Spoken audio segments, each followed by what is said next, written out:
अस्सलाम वालेकुम। आज हम मैथ्स का रियल नंबर्स चैप्टर 1 जो है आप लोगों का वो करेंगे और इसकी एक्सरसाइज 1.1 से स्टार्ट लेंगे। इससे पहले हम आप लोगों को कुछ कॉन्सेप्ट समझाएंगे। कुछ कॉन्सेप्ट्स यहाँ पे आप लोग के समझने के हैं, क्योंकि आपका जो क्वेश्चन नंबर 1 है वो है कि आपने रैशनल नंबर्स का पता लगाना है और इरेशनल का। तो इसके लिए आप लोगों को रैशनल और इरेशनल को समझना बहुत ज़रूरी है। तो इसमें आप लोगों ने देखना है कि रैशनल नंबर्स क्या होते हैं। तो जो रैशनल नंबर होते हैं या तो वो टर्मिनेटिंग डेसिमल नंबर होते हैं, जैसे आपको 1 यहाँ पे शो हो रहा है, और 2 वो नॉन टर्मिनेटिंग नंबर्स हो सकते हैं और साथ ही रिकरिंग। तो रैशनल नंबर्स में सबसे पहले हम टर्मिनेटिंग देख लेते हैं। नाम से ही शो हो रहा है, बहुत ईजी वे में मैं आप लोगों को बताऊँगी कि जो टर्मिनेटिंग डेसिमल नंबर्स होते हैं, यानी कि जो कहीं ना कहीं टर्मिनेट हो जाते हैं। इसकी डेफिनेशन कोई मुश्किल नहीं है, साफ इसमें ईजी वर्ड्स लिखे हैं कि a decimal number with a finite number of digits. ठीक है, ऐसा डेसिमल नंबर वो नंबर जिसमें पॉइंट मौजूद हो। ठीक है, कोई भी नंबर जिसमें पॉइंट मौजूद है और वो स्टॉप हो रहा है। आप नीचे देख सकते हैं 0.25, इसके आगे मैंने डॉट लगाया है क्योंकि ये स्टॉप हो रहा है, ये बढ़ नहीं रहा, ये इस तरह 25, 26, 7, 8, 9, 10 सो ऑन नहीं जा रहा, बस स्टॉप हो गया है। एक इस पर पॉइंट मौजूद है, दूसरा ये स्टॉप हो गया है, जिसकी वजह से हम कह सकते हैं ये टर्मिनेट हो गया है, ये टर्मिनेटिंग डेसिमल नंबर है। और वो तमाम नंबर जो टर्मिनेटिंग डेसिमल नंबर होते हैं वो आपके पास रैशनल नंबर होते हैं। ये सिंपल सी चीज़ याद रखनी है आपने। अब इसी तरह आपने इसकी एग्जांपल्स देख लेनी है। यहाँ पे कुछ 2-3 एग्जांपल ऐड की हुई हैं। 8/25 है, तो ये भी आप डिवाइड करके देख लेंगे कैलकुलेटर पर, 0.32 देगा आपको। तो ज़ाहिर बात है पॉइंट के बाद 2 नंबर आ रहे हैं साफ सी, और आगे वो स्टॉप हो रहा है, तो क्लियरली ये आपके पास टर्मिनेटिंग डेसिमल नंबर हो जाएगा। 3/8 का भी यही चीज़ है आपके पास कि पॉइंट के बाद 3 नंबर आ रहे हैं और आगे फाइनली ये स्टॉप हो रहा है, तो हम कह सकते हैं कि ये भी टर्मिनेटिंग डेसिमल नंबर है। और ऑटोमेटिकली जो टर्मिनेटिंग डेसिमल नंबर्स होते हैं वो रैशनल नंबर में चले जाते हैं, वो रैशनल नंबर्स होते हैं, क्योंकि हमने यहाँ पे इसको यहाँ पे मार्क आउट किया हुआ है। अब आपके पास जो non terminating and recurring decimal number होते हैं वो कौन कौन से होते हैं। तो non terminating and non recurring decimal number वो होते हैं, इसकी एग्जाम थोड़ी सी अगर एक्सरसाइज की यहाँ पे इसका जो डेफिनेशन है वो देखते हैं कि ऐसी डेसिमल नंबर जो इनफिनाइटली रिपीट हो रहे हों। फिनाइट और इनफिनाइट मैथ्स की 2 टर्म्स हैं। फिनाइट का मतलब होता है वो नंबर जो रुक जाते हैं, आप कह सकते हैं टर्मिनेट हो जाते हैं, जिन्हें आप काउंट कर सकते हैं। ठीक है, तो वो फिनाइट होते हैं। लेकिन ऐसे नंबर जिस तरह ये सारे नंबर फिनाइट्स हैं, तभी यहाँ पे आपने देखा होगा कि मैंने फिनाइट की वर्ड यूज़ किया है इसकी डेफिनेशन में। यहाँ पे हम यूज़ कर रहे हैं इनफिनाइट। इसका मतलब है कि जो कहीं पे भी रुकते नहीं हैं। आप कह सकते हैं कि नेचुरल नंबर इनफिनाइट हैं, क्योंकि आपको नहीं पता कि वो कहाँ पे स्टॉप होंगे, उसका लास्ट डिजिट क्या है, 1, 2, 3 किधर रुक रही है।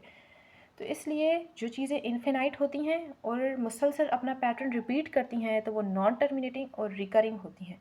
रिकरिंग का मतलब ये है कि जिसमें चीज़ बार बार रिपीट हो। यहाँ पे देखें शो हुआ है कि आपके पास कोई भी नंबर है, जिस तरह मैं कह सकती हूँ कि 0.373737 कोई भी आपके पास आंसर आ रहा है किसी भी कैलकुलेशन का।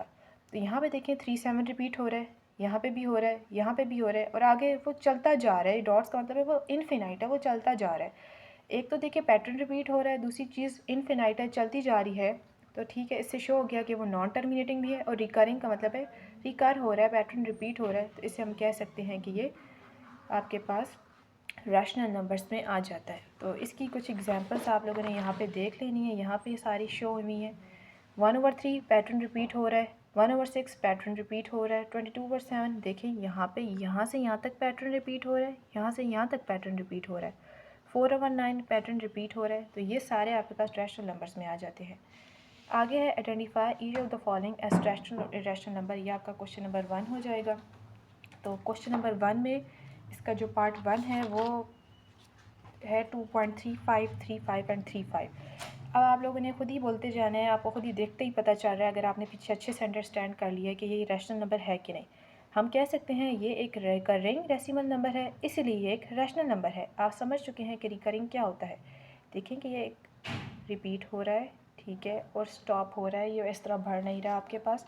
तो ये आपके पास ऑटोमेटिकली किस नंबर में आ जाएगा, ये आपके पास रैशनल की कैटेगरी में आ रहा है। 0.6 को देख लें, ऊपर बार लगी है, इसका मतलब मैं आपको बता चुकी हूँ कि ये ऐसे नंबर जिनके ऊपर बार लगी है, उसका मतलब है कि वो कभी स्टॉप नहीं हो रहे, वो चलते जा रहे हैं। तो ये एक है तो रिकरिंग बट नॉन टर्मिनेटिंग है, तो इसीलिए ये भी आपके पास रैशनल नंबर में आ जाएगा। इसी तरह आपके पास जो नेक्स्ट क्वेश्चन है वो है 2.236067। ये भी आपके पास नॉन टर्मिनेटिंग है, ठीक है, कहीं पे टर्मिनेट नहीं हो रहा। आप देख लेंगे आपकी बुक में स्टॉप्स ऐसे लगे हुए होंगे। तो और नॉन रिकरिंग भी है। अब मेन बात ये है कि ये नॉन टर्मिनेटिंग है, अगर रिकरिंग होता ना तो रैशनल हो जाता। ये एक तो नॉन टर्मिनेटिंग है, दूसरा नॉन रिकरिंग है, तो इसलिए आप इसको कह सकते हो कि ये आप लोगों के पास इर्रेशनल नंबर हो जाएगा। ठीक है, यहाँ पे मेंशन है।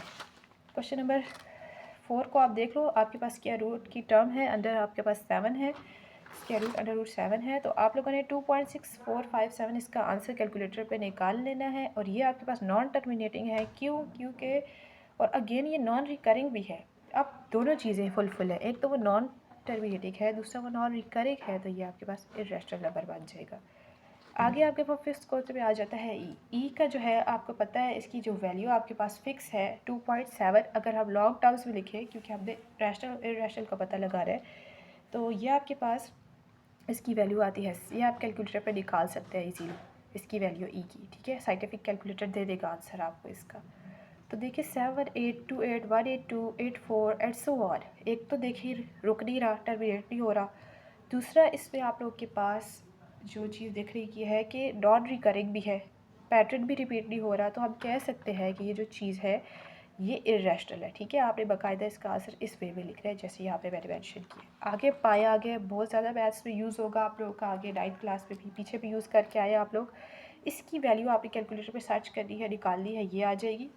तो ये भी नॉन टर्मिनेटिंग और नॉन रिकरिंग है, तो हम कह सकते हैं कि ये भी एक इर्रेशनल नंबर है। कैसे नॉन टर्मिनेटिंग है कि एक देखिए कहीं तो ये टर्मिनेट नहीं हो रहा, रुक नहीं रहा, दूसरा नॉन रिकरिंग है, पैटर्न भी रिपीट नहीं हो रहा, तो हम कह सकते हैं कि ये इर्रेशनल नंबर है। इसके बाद आप लोगों का 5 प्लस स्क्वायर रूट 11 आ जाएगा। इसकी वैल्यू भी हमने कैलकुलेटर से निकाल लेनी है। 5 लिखे, प्लस डालें, स्क्वायर रूट 7, स्क्वायर रूट है आपके पास कैलकुलेटर में, साइंटिफिक कैलकुलेटर यूज़ करें, साथ ही 11 आप उसमें लिख लेंगे, तो आपके पास आ जाएगा नॉन टर्मिनेटिंग ये आंसर। तो इसलिए आप यहाँ पे शो करेंगे कि एक तो ये नॉन टर्मिनेटिंग है, दूसरा ये नॉन रिकरिंग है, तो ये आपके पास डेसिमल नंबर इर्रेशनल नंबर हो जाएगा। इसके बाद आपके पास है 15/4। 15/4 आपके पास आता है, तो उसका पर आप देख लें 3.75 आ रहा है।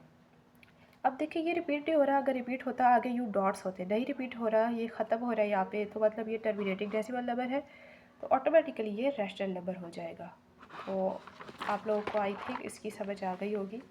नेक्स्ट आपके पास ये क्वेश्चन है, तो इसको आप थोड़ा सॉल्व कर लेंगे कैसे।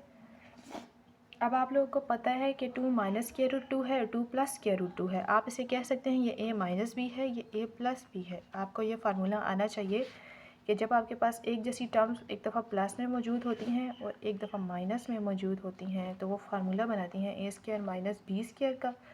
तो इसमें आप लोग के पास यहाँ पे देखें ये दो टर्म्स जो हैं मिल के 2 का स्क्वायर बन जाएंगी, प्लस माइनस माइनस ये दो टर्म्स b का स्क्वायर बन जाएंगी। जैसे यहाँ पे इस फार्मूले में हमने इसको इस फार्मूले की फॉर्म में यहाँ पे क्लोज़ किया है।